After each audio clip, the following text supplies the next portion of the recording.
నమస్కారం. నేటి వార్తలు చదువుతున్నది యుగల 9వ తరగతి. ముందుగా ముఖ్యాంశాలు. 4 రాష్ట్రాల్లోని 5 స్థానాలకు జరిగిన ఉప ఎన్నికల ఫలితాలను విడుదల చేసిన కేంద్ర ఎన్నికల సంఘం. రాష్ట్ర వ్యాప్తంగా నేడు మండల కేంద్రాల్లో రైతు భరోసా సంబురాలు. లీడ్స్ టెస్టులో భారత్ ఆధిక్యత. వార్తలు వివరంగా. ఇటీవల గుజరాత్, పంజాబ్, కేరళ, పశ్చిమ బెంగాల్ రాష్ట్రాల్లోని 5 అసెంబ్లీ స్థానాలకు జరిగిన ఉప ఎన్నికల ఫలితాలను కేంద్ర ఎన్నికల సంఘం విడుదల చేసింది. ఇందులో Aam Aadmi party 2, BJP, Congress, TMC ఒక్కొక్క స్థానాన్ని గెలిచినట్లు కేంద్ర ఎన్నికల సంఘం ప్రకటించింది.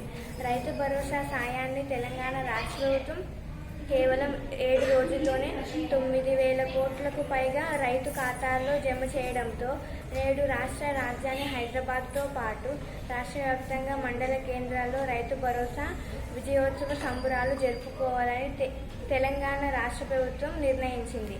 లీడ్స్ టెస్ట్లో రాహుల్ పంత్ల శతకాలతో భారత్ ఆధిక్యతతో ప్రదర్శించింది.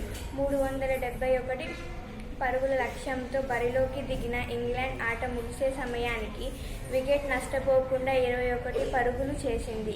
ముఖ్యాంశాలు మరోసారి. 4 రాష్ట్రాల్లోని 5 స్థానాలకు జరిగిన ఉప ఎన్నికల ఫలితాలను విడుదల చేసిన కేంద్ర ఎన్నికల సంఘం. రాష్ట్ర వ్యాప్తంగా నేడు మండల కేంద్రాల్లో రైతు భరోసా సంబరాలు. లీడ్స్ టెస్ట్లో భారత్ ఆధిక్యత. నేటి వార్తలు ఇంతటితో సమాప్తం. తిరిగి రేపటి వార్తల్లో కలుసుకుందాం. నమస్కారం.